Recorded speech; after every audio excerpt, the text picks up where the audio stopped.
So y'all know I'm not gonna talk about everything that happened tonight. I'm not, because nothing else really matters. I mean, at the end of it all, there was very little Jackie and very little Megan. So without them two being here to stir up the mess and all the confusion, it ain't really nothing to talk about now, is it? The only thing I'm gonna talk about is this whole situation between Drea and Brandy. The episode opened up with Brandy talking to Malaysia about a certain situation that happened after the cameras went down, when they was talking about the situation with Megan and how Drea didn't like the fact that them two were friends with Megan and everything like that. So they were talking about, according to Drea, because Drea put out like a 3-page, like a 4-page letter, like a Leah, and she enclosed it with a kiss. She said that after the cameras went down, they were actually talking about the show and the ratings and what they bring into the show and everything like that. And Drea asked Brandy what she was bringing, and she said her cancer story. Drea said that was boring. Honestly, you guys, I'm sorry. I'm so over everybody excusing everything that Drea does. Honestly, because let me just be wrong. Let me just be 100.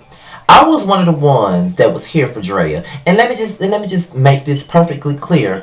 I don't dislike Drea, because somebody said that on one of my past videos, saying just because I dislike Drea, I'm gonna find anything wrong with her. It ain't that I dislike her. It's just that I'm the type of vlogger that's gonna call you out on your shit whether I like you or not. You know what I'm saying? If I like you or not, if I'm a fan of yours or not, I'm going to call you out. I really don't give a fuck. If you don't like it, that's on you. But I don't give a damn if you like them or if I like them. At the end of the day, something will be called out on their shit, and that's just the bottom line. If you doing fuck shit, you gonna get called out for doing fuck shit. That's just what it is. I just felt like her saying that shit about Brandy's cancer story was very insensitive. Whether the cancer story is boring or not, that does not mean that you have the right to sit up here and look me dead in my face as my motherfucking friend and tell me that my cancer story is motherfucking boring. That's insensitive, and that's insensitive to everybody out here that had cancer. In my opinion, you sitting up here telling me that my cancer story is boring. Well, what about all the other women out here that getting their ass on TV talking about cancer? And you talking about, for a show like this, a cancer story is boring. My thing about it is, why let's just have one, like, why does everything have to always be about hair pulling and fighting? Yeah, I like to see that, but I also like to see everybody struggle. And I didn't mind looking at Brandy's cancer story, because of the simple fact my mother had cancer. My mother is a survivor of uterine cancer. We almost lost my mom when I was like 15 years old. I was like in the 10th grade. Imagine being in the 10th grade, you finding out your mother has uterine cancer, she going under surgery and shit, and you 15, not knowing much about nothing, knowing that you ain't got nobody else to have your back but your mama, because your family's so small and so divided that they all stupid and won't have each other's back for shit. Imagine being in that motherfucking situation, to know that. And at that time, I wasn't really close to my dad at all. So who knew what would have happened to me if my mother had passed away when I was 15? So my thing about it is, I felt like that was insensitive too to the people that's dealt with cancer. I've had a person in their family to deal with cancer and talk about their story. They're just like me saying on my videos, because I sit here and be ratchet all the damn time for about 10-15 minutes, and then when I sit down and I want to talk about my past with school bullying or my past with contemplating suicide, when I want to be a little bit sentimental, y'all want to say that's boring. That would make me feel some type of way, like, damn, do I have to raise my voice, shout, curse, act like a coon all the time to get your motherfucking attention? Why can't I just turn around and talk about something that really matters, like something that's making people aware, like school bullying? I want to make people aware of school bullying. Talking about suicide, I want to make people aware of that, because those are two things that I'm the most passionate about, because I dealt with it. So who are you to tell me that my story, my motherfucking story, what I'm bringing to the table is boring? What are you bringing, Drea? Let's just be 100. What the fuck you bringing? I mean, what did you bring? The first two seasons, it was all about you being a jump off. It was all about you being a quote unquote bad mother, and I still have your back on both of those instances, because that's your story. So you know what I'm saying? What exactly significant are you bringing besides being a mean girl this season? What exactly are you fucking bringing to the table? You know what I'm saying? And I just felt like she was real fucked up for that. I feel like that was some fuck shit for her to do that, and it wasn't cool for her to do that. In my opinion, it wasn't cool.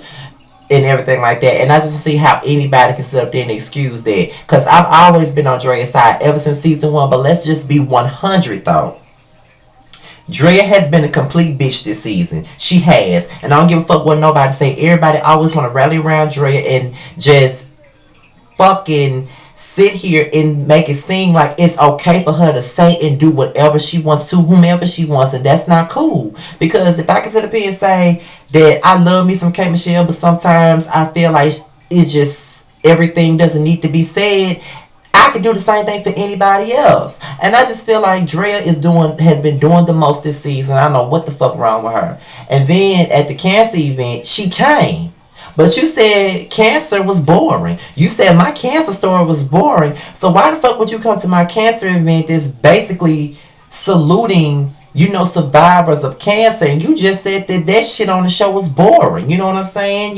Why would you even show up if it's so boring to you? You claim that you came there to support, and you want to act like you don't know why Brady had a motherfucking attitude. That was fake as hell. You knew why she had an attitude. You knew why she wasn't feeling you. You knew what the fuck you said, and it wasn't motherfucking cool. You know it wasn't. It was insensitive. It was fucked up, and it was a horrible thing to say, in my opinion. You know what I'm saying? I don't think that Dre is a horrible person, but I do think that she's very insensitive.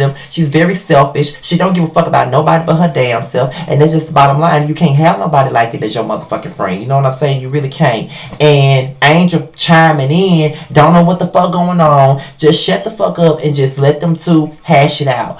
Drea know what the fuck she said, and she know that the shit was fucked up that she said. Then on top of that, she want to get her ass on Instagram, make this public apology, and the shit happened 6 months ago. My thing about it is, I would even be, if she would apologize back then, it would have been okay. But what the fuck you apologizing for 6 months after the fact, the night of the episode?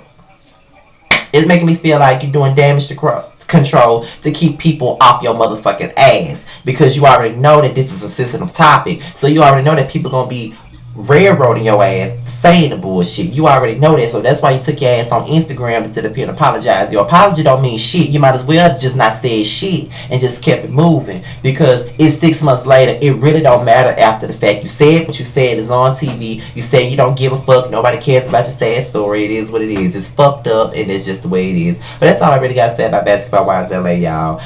Y'all know I only talk about what's relevant, and I'm not gonna talk about everything, because everything ain't really worth talking about. That's all I really gotta say. With that being said, you guys, I cannot wait for you guys. No, y'all will see me. The next time you will see me is for Love and Hip Hop Atlanta, which is tomorrow. But I'm also gonna let you guys know that I will be in Atlanta this coming weekend for the YouTube Blackout. I hope to see some of y'all, and I am so excited to see everybody. Everybody knows I already met Justin J before. I already met Missy Miles before. I am so happy to finally see Jamar. That is one of my good friends in the YouTube place. I cannot wait to see Forest Rocks, Ashley Miller, much love.